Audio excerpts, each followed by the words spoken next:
to live in Seattle, which is a fucking place, okay? Seattle's very weird because, like, they could have legal heroin, and they don't. Which is fucking weird for a place like Seattle. I'm like, y'all city's most famous monument is a giant needle. You know? Seattle's very progressive, you know? They're really into feminism out there, but they're into what I like to call bourgeois nonsense feminism. You know, I go to Seattle and it's like an advanced math test I didn't fucking study for.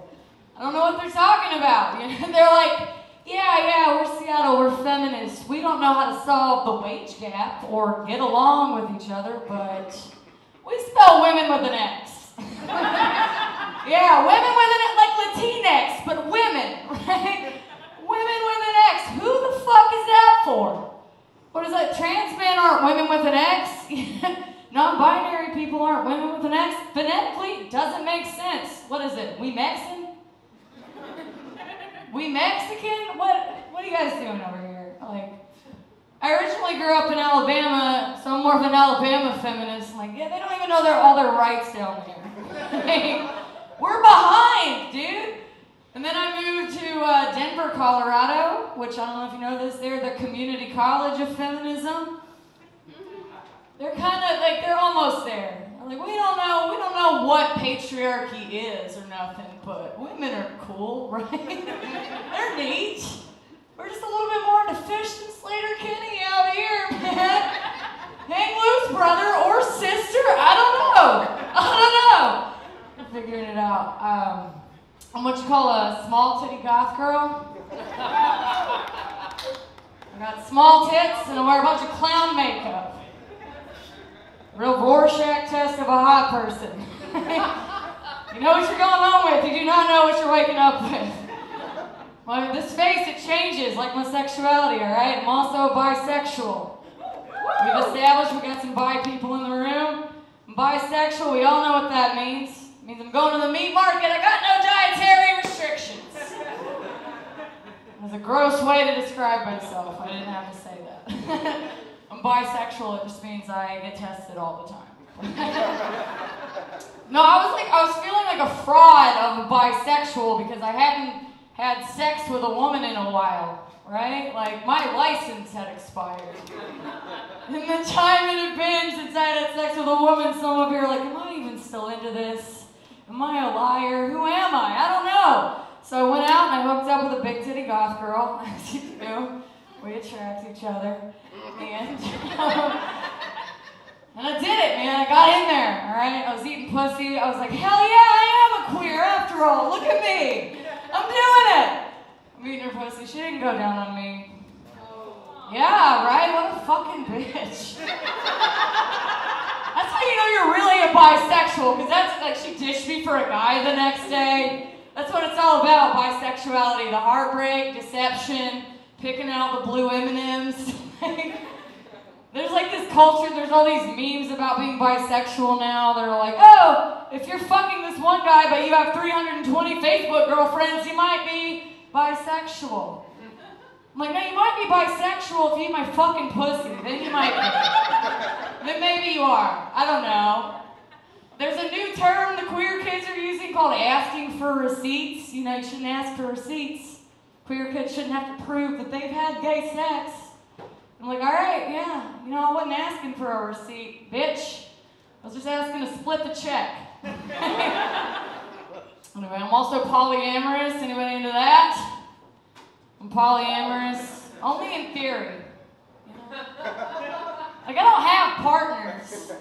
My polyamory is a lot like having a liberal arts degree. Shit is useless. I'm not using it. But I identify as polyamorous with a vengeance because most people in the world are monogamous and they all think they're fucking better than me. They argue this point. They're like, yeah, you know, polyamorous relationships don't last as long as monogamous relationships. Monogamous relationships, that's true love. They last longer. I'm like, you got a point there. You know, acid lasts longer than cocaine. Doesn't make it better. If anything, I like cocaine more because it doesn't last long enough for me to resent it. No, I do acid. I don't like it. I don't think we like to do acid, right? The only reason we do acid is because the beers at concert venues cost $17 fucking dollars. I actually went to a concert recently and the beer was $18. Like, you mean the fictional price I made up for expensive beer wasn't expensive enough? Anyway, but yeah, it's like, yeah, you can come, hey, welcome to the Foo Fighters. You can have a fucking Bud Light for $18 or spend $5 and miss the show. So, I do acid, you know, and then I got over it. I was like, you know what, I don't fucking need you anymore, acid. I don't even think Incubus is a good band. So I started doing cocaine like a grown-up, all right? Cocaine is like the stepdad of drugs, because it randomly shows up at kids' birthday parties. It takes up all your mom's time in the bathroom. All right, that's a weird one. I'm bipolar also, which I don't like to tell people that I'm bipolar because it's like a stigmatized term. It kind of sounds trashy. You know, I tell people I'm manic depressive because that sounds like a mentally ill person came into some money, right? They're mentally ill with privilege. Like, if I say I'm bipolar, I kind of sound like I might shoot up a high school. If I say I'm manic depressive, now I sound like I teach at that high school. You know? I say I'm bipolar, it's like, oh, I have herpes, gross! Nobody likes that. I say I'm manic depressive, so I'm like, oh, you get cold sores sometimes. Oh my God. What a classy turnaround. Then of course I can say it like, I got the manic D. That sounds like I'm fucking a tweaker, which, who's to say, right? Question though, why does cold sore sound so much like Cold War? Is that because it doesn't really do anything except freak everybody out? All right. I like older people, you know. I like old guys. They think I'm too young for them. I'm like, you know, I am an old person trapped in the body of a young person. It's called scoliosis.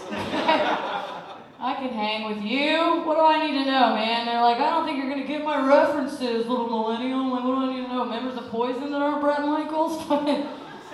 Time Tom Hanks had a drinking problem on Family Ties? I know about it.